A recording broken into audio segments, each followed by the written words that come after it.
చెప్పండి, కాళ్ళ దగ్గర ఏమున్నాయి చెప్పండి. Accelerator, break, clutch.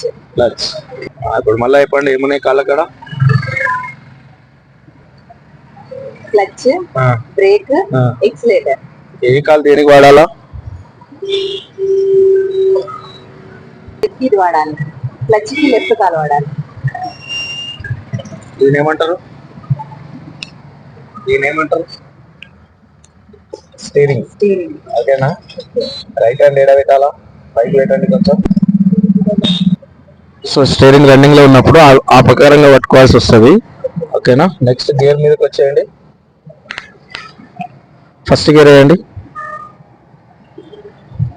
Second gear వేయండి, థర్డ్ గేర్ వేయండి, ఫోర్త్ గేర్ వేయండి.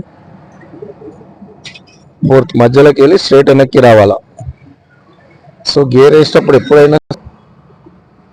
వేసేటప్పుడు చెయ్యిని ఇట్లా బలంగా అటు ఇటు చేయకుండా ఫస్ట్ న్యూట్రల్ పొజిషన్ చూడాలి. న్యూట్రల్ లో ఉన్నది ఇటనాలా ప్లస్ ఇటనాలా, ఇట్లా అన్నప్పుడు న్యూట్రల్ ఉంటుంది. మనకు ఫస్ట్ గేర్ అన్నప్పుడు చెయ్యిని కింద కొట్టకుండా ఇట్లా అని ముందుకంటే ఫస్ట్ గేర్ అవుతుంది. సో సెకండ్ కి రెండు రకాలు గీయచ్చు. మీ చెయ్యిని ఇట్లానే పెట్టి వెనక్కి రావచ్చు, లేదు అంటే ఇంకో రకంగా ఫస్ట్ స్టెప్ న్యూట్రల్ తెచ్చుకొని మళ్ళీ నా వైపు అని కింద కనవచ్చు. ఓకే. థర్డ్ అన్నప్పుడు చెయ్యిని అట్లా ఫ్రీగా ముందుకు వదిలేయాలి. మళ్ళీ ఫోర్త్ అన్నప్పుడు 2 సార్లు వెనక్కి రావాలా, మధ్యలో న్యూట్రల్ ఉంటుంది.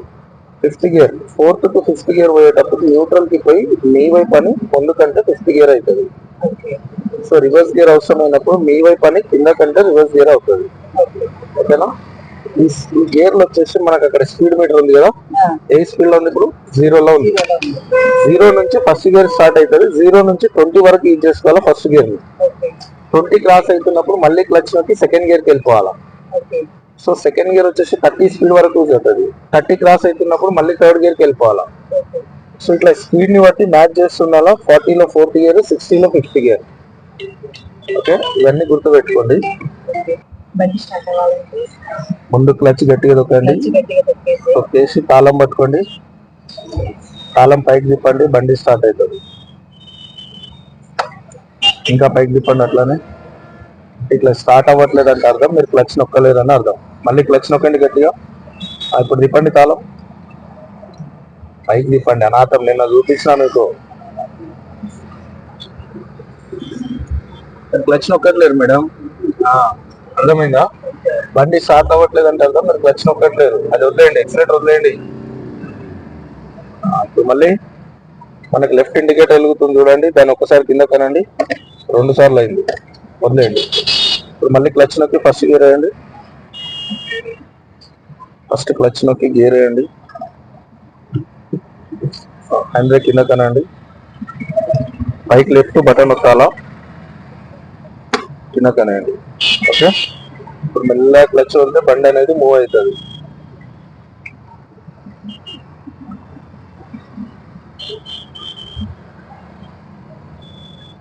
కొంచెం అటు ఉండండి రైట్ కి, ఇంకా జరపాలి, ఇక్కడ బండి ఉంది కదా. బస్ వెళ్ళిపోయింది. ఇప్పుడు మళ్ళీ ఇటు వచ్చేయండి, స్టీరింగ్ తిప్పాల. బస్ బస్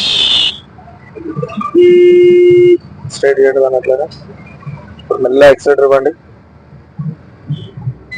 ఇప్పుడు మనం 20 స్పీడ్కి రీచ్ అయినాం. ఎక్సిలేటర్ వదిలేసి క్లచ్ నొక్కాలి. మళ్ళీ క్లచ్ ఫుల్గా నొక్కండి, సెకండ్ గేర్ వేయాలి. క్లచ్ నొక్కట్లేరు, గ్యాప్ వస్తుంది. ఇప్పుడు వేయండి గేర్, క్లచ్ నొక్కండి మేడం. ఎక్సిలేటర్ వదిలేయండి, క్లచ్ నొక్కండి. గేర్ పడలేదు, చేపెట్టండి, నా వైపు అని వెనక్కనండి. రైట్, మళ్ళీ క్లచ్ వదలండి మెల్లగా. అది చూడండి, రైట్ సైడ్ కూడా చూసుకోవాలా. కమింగ్ యూటర్న్ ఉంటుంది.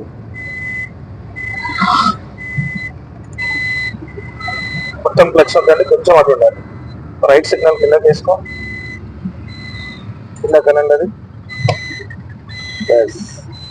కొంచెం అటు ఉండండి. అక్కడ గ్యాప్ ఇవ్వడం వల్ల ఆటో వచ్చేస్తుంది. క్లచ్ కొంచెం ఒత్తి పెట్టుకోండి.